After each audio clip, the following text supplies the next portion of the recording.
Coming up on Jerusalem Dateline, intercepting Houthi attacks on central Israel and Tel Aviv as the IDF takes out another top Hezbollah leader in Lebanon. Plus, waging the war of public opinion. Israeli leaders counter charges of genocide. And Benjamin Netanyahu speaks at the UN. Samaritan's Purse donating armored ambulances to frontline rescue workers. All this and more coming up on this edition of Jerusalem Dateline. Hello and welcome to this edition of Jerusalem Dateline. I'm Chris Mitchell. Israeli Prime Minister Benjamin Netanyahu addressed the UN today. His speech comes while Israel's enemies continue their rocket attacks and many nations are calling for a ceasefire. Here's the latest. Air raid sirens rang out across Tel Aviv early today as the Houthis aimed a missile at Israel's high-tech center from Yemen. The Israeli military said its Arrow anti-missile system intercepted it. In Beirut, the IDF eliminated another top Hezbollah commander, this time the one who oversaw the terror group's drones and cruise missiles. Mohammed Swar was also at one point a top advisor to the Houthis in Yemen on how best to use their drones and missiles. That attack came as the White House is upset that Israel is rejecting an international call for a ceasefire, especially after the Americans say they believe top Israelis had already given tacit approval to that very public appeal. We wouldn't have issued it when and how we did if it wasn't supported by the conversations that we are having with top Israeli officials yesterday, and those conversations continue today. An Israeli government spokesman clarified Prime Minister Benjamin Netanyahu's position. Reports about a ceasefire being already agreed are not accurate. The Prime Minister's reiterated that, yes, of course, Israel is open to diplomacy, as we have been. It's always our go-to option. After Netanyahu landed in the U.S. for a speech today at the UN, he again made clear why he wants to keep up the war on Hezbollah. Our policy is clear. We're continuing to strike Hezbollah with full force, and we will not stop until we reach all our goals. Chief among them, the return of the residents of the north securely to their homes.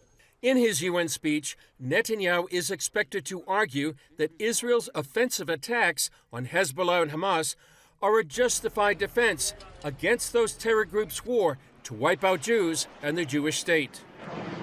Netanyahu's address comes after Palestinian Authority leader Mahmoud Abbas made his case to the UN Thursday. Although he talked about establishing a Palestinian state alongside Israel, he also hinted at kicking the Jews out of what he called Palestine. It will remain ours, and if anyone were to leave, it would be the occupying usurpers. Abbas also claimed the Temple Mount in Jerusalem, the holiest site in Judaism, is, quote, exclusive property of Muslims. On Thursday night, nearly 50,000 Jews gathered next to the Temple Mount to pray for the swift return of the hostages, the safety of the soldiers, and for the security and unity of the people of Israel. Despite all its efforts to spare civilian lives, Israel has been charged with committing genocide so many times during the Gaza war, it's become almost commonplace. Now, Lebanon's prime minister is labeling Israel's attacks in Lebanon a genocide in every sense of the word. Paul Strand looks at whether that could be true. The actual words coming from Israeli leaders aren't at all about committing genocide. They're about saving Lebanese lives. I have a message for the people of Lebanon. Israel's war is not with you. It's with Hezbollah. For too long, Hezbollah has been using you as human shields. It placed rockets in your living rooms and missiles in your garage. Those rockets and missiles are aimed directly at our cities, directly at our citizens. To defend our people against Hezbollah strikes, we must take out those weapons. Now, starting this morning, the IDF has warned you to get out of harm's way. I urge you, take this warning seriously. The Hezbollah terrorist organization has been continuously launching attacks on Israeli civilians and has no plans to stop. This is southern Lebanon. There are dozens of Lebanese villages situated along approximately 80 kilometers of the border with Israel. For over 20 years, Hezbollah has deployed its arms inside homes and militarized civilian infrastructure. As a result, the Hezbollah terrorist organization has turned southern Lebanon into a battlefield. Want proof? Watch after this IDF hit all the Hezbollah rockets and ammo blowing up as secondary explosions right in the middle of these civilian apartment buildings in Lebanon. We ask residents of Lebanese villages to pay attention to the message and warning published by the IDF and heed them. This is an advance warning for your own safety and the safety of your family. Israeli President Isaac Herzog went on Britain's Sky News recently to blast the Brits for cutting weapon shipments to Israel because of its supposed genocide in Gaza. He argued the fighting Israel is doing is not to commit genocide against anyone, but to preserve all Western civilization. I believe our friends should understand that we are fighting the war, their war too, in the long term. You have to understand that there is an empire of evil which really thinks and believes as part of an ideology in the jihadist ideology, in conquering the Middle East and moving on into Europe and the rest of the world. They call you Satans. They want to plant bomb in your cities all over the world. Hezbollah has terror cells situated in countries all over the world. Paul Strand, CBN News, Jerusalem. In recent weeks, Benjamin Netanyahu has been clear regarding Israel's goals in southern Lebanon: eliminate Hezbollah and its weapons and ensure the 60,000 displaced Israelis can return to their homes in the north. He arrived in New York this week to make Israel's case before the world at the UN. Here's an excerpt. In the last year, completely unprovoked, a day after the Hamas massacre on October 7th, Hezbollah began attacks against Israel, which forced more than 60,000 Israelis on our northern border to leave their homes, becoming refugees in their own land. Hezbollah turned vibrant towns in the north of Israel into ghost towns. So I want you to think about this in equivalent American terms. Just imagine if terrorists turned El Paso and San Diego into ghost towns. Then ask yourself, how long would the American government tolerate that? A day? A week? A month? I doubt they tolerate it even for a single day. Yet Israel has been tolerating this intolerable situation for nearly a year. Well, I've come here today to say, enough is enough.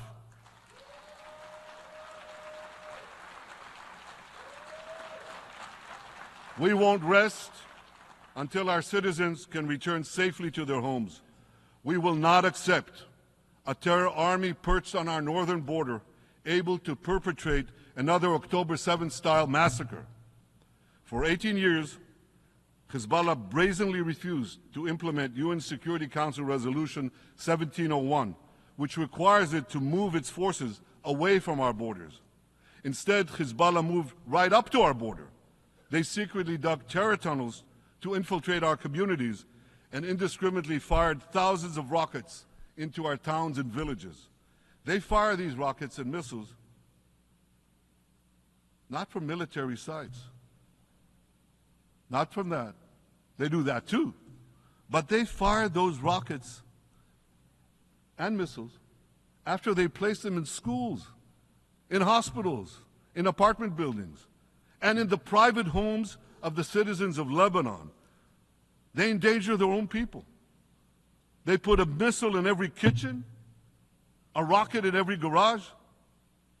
I said to the people of Lebanon this week, get out of the death trap that Hezbollah has put you in. Don't let Nasrallah drag Lebanon into the abyss. We're not at war with you. We're at war with Hezbollah, which has hijacked your country and threatens to destroy ours. Welcome back to Jerusalem Dateline. I'm joined here in our studio with John Wagi, CBN senior editor. John, now they're calling for a ceasefire, but this battle's been going on for 11 months. Why now? Yeah, great point you make, Chris. It was all about Gaza for the first, since October 7th, it was all about Gaza, and rocket after rocket was coming into the north. The 60,000 or more citizens of the north had to evacuate almost immediately after October 7th. Never a peep on the diplomatic front about what was happening in Lebanon. It was always about getting the hostages released and Israel stopping the fire in Gaza and ending the war against Hamas. That was what it was all about. And it's just flipped. And, you know, a lot of expressions that, you know, Hamas is the JV team and Hezbollah is the pros. Sure. Well, now they're up against the pros and they're calling for the same thing. And of all the ironies, Resolution 1701, after 18 years in hibernation, comes back to the forefront, and now it's supposed to be implemented, when 1701, that UN resolution, calls for all non-Lebanese army troops to be out of that region of southern Lebanon. It was never enforced, and they were able to build up from 50 or 60 or 80,000 rockets to 150,000. That's what happened in the intervening 18 years. So why now with Resolution 1701? Yeah. So now we have Israel really on the offensive right now, on the verge of an invasion, and now we have Benjamin Netanyahu at the United Nations. Will they implement is there a political solution right now without going into on the boots on the ground in Lebanon? I think that's what Israel has come to the realization, that once they're in this, and it's been very costly for the entire nation economically and all of that, you have to take it to its conclusion, which is, and the goals, remember the goals, eliminate the threat of Hamas, eliminate the threat of Hezbollah on the northern border, and now you have the official policy of returning the 60,000 Israeli residents to their homes in the north. You can't do that if you're negotiating these truces, keeping Hezbollah in place, and then allowing Iran to restock, resupply, and make the weapons even more dangerous over the intervening or the coming years. You can't do that. And I think most Israelis realize that, and it's Washington who doesn't really realize it, or if they don't realize it, they're looking at another agenda that they want enforced. Yeah, I was talking to an Israeli friend of mine last night, and he was saying, he said they have to go in to eliminate Hamas. Now, another thing that happened, a lot of people don't realize is, just before the election 2 years ago, there was a deal, a gas deal, by the former government with Hezbollah. What happened there? Amazing how quickly we forget these things. Yeah, 2 years ago, the Hezbollah had basically threatened that if Israel didn't conclude a gas deal with them, they were going to war with Israel. Those were the terms. So what happened was the Biden administration immediately began to negotiate a gas deal that was supposed to give some benefits to Israel, some to Lebanon, to Hezbollah basically, and it ended up being 100% in favor of Hezbollah, 0% in favor of Israel, and they concluded the deal and everybody celebrated it. 2 years later, we're on the verge of a pretty major war. What was that all about? Why? Why these policies coming from Washington, coming from Europe, coming from the UN? Why? When the peacekeepers in Lebanon for 18 years didn't enforce the peace. Yeah. John, we have 1 minute left. We have a long history with Lebanon. We've been into southern Lebanon many times, right, through the Good Fence. Talk about how special this land is, not only to many people like you and me, but to the Lord himself. Right. The scripture says Lebanon will become a fruitful field, and that's what we all want to see. I know our hearts were heavy when we came out in 1999 and prayed at the Good Fence for better times, and we haven't reached those better times yet, but Lebanon has a bright future. And the Lord has big plans for all of this region, especially Israel, but all the surrounding nations. And that's what we need to be praying for now. And I don't think that these agreements that are being thrown up, frankly, to correspond with certain election goals at the end of this year are going to be helpful. Yeah, great point, John, and great motivation to be praying for Lebanon. Amen. Thank you. Imagine a world in which Jewish people are not allowed in Jerusalem's Old City or in biblical Judea or Samaria. Those are among the directives listed in a recent UN resolution. Israeli legal scholar Eugene Kontorovich stopped by our studios to break it down. Take a look. Eugene Kontorovich, thanks for joining us again. The UN General Assembly just passed a resolution really trying to get Jews out of the old city and Judea and Samaria. What's your reaction to this resolution? It's just another in a long history of blatantly anti-Semitic, anti-Israel resolutions by the United Nations.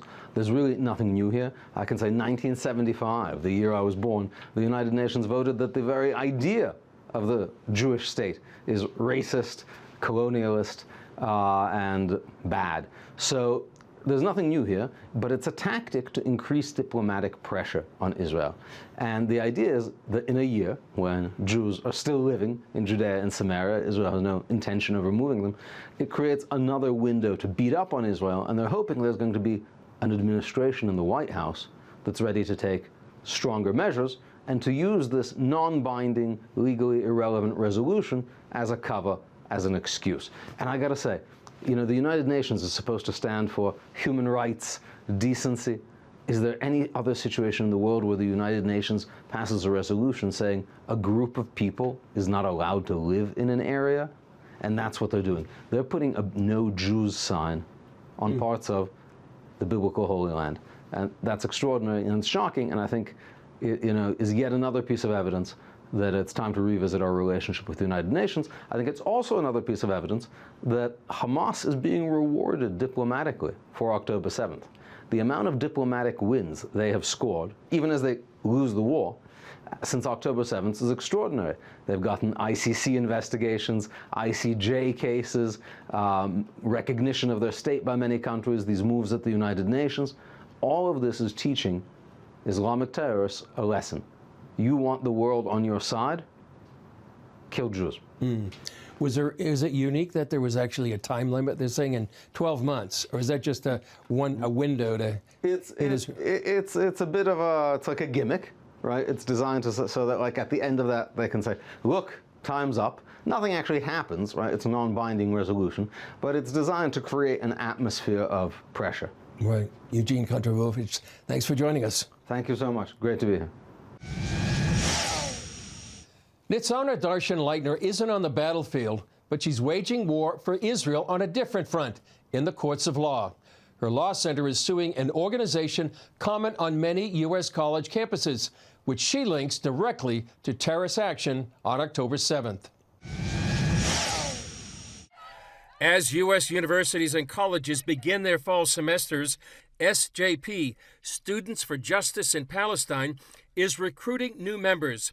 This group protested Israel's war with Hamas last May in demonstrations and encampments that turned violent.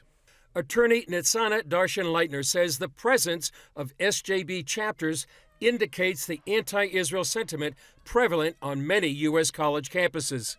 The students in the campuses, those who will be the leaders in the next generation, those totally shifted against Israel, are totally justifying the massacre the Hamas committed on October 7th, calling that Israel is doing a genocide, calling Israel is doing a massacre. And all this is done by the Students for Justice in Palestine organization. And we must come in and we must stop it. We must bring it to a halt.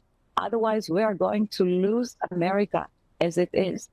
Darshan-Leitner's Law Center is taking SJP to court for violating U.S. law. Our lawsuit claims that this organization, SJP, is providing services to Hamas. It spreads their propaganda, it spreads their ideology, it recruits people to join Hamas, and therefore it's a violation of the Anti-Terrorism Act. This American law prohibits any American organization to provide any sort of material support to a designated organization. And in such, if they do violate this law, they are responsible for the damages that Hamas was responsible for, meaning those October 7th victims. Darshan-Leitner says SJP is established in multiple college campuses.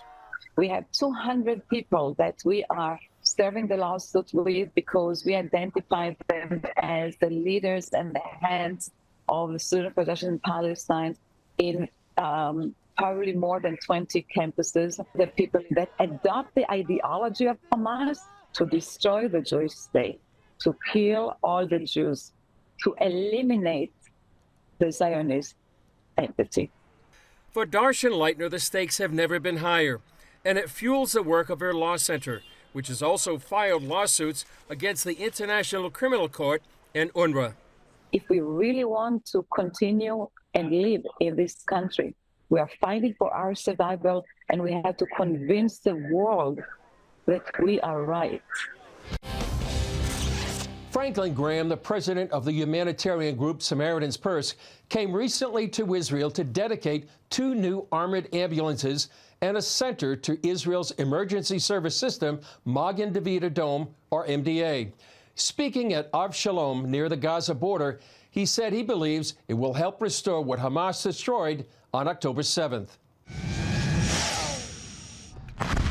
Almost 1 year after the Hamas terror attacks on October 7th, Graham told CBN News the ambulances will save lives. I saw some of the ones after October 7th that were destroyed, shot up with the blood-stained seats. And they weren't armored.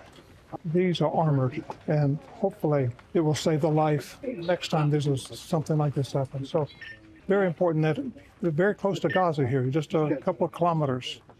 This whole area was overrun by the terrorists, so maybe this will help save life.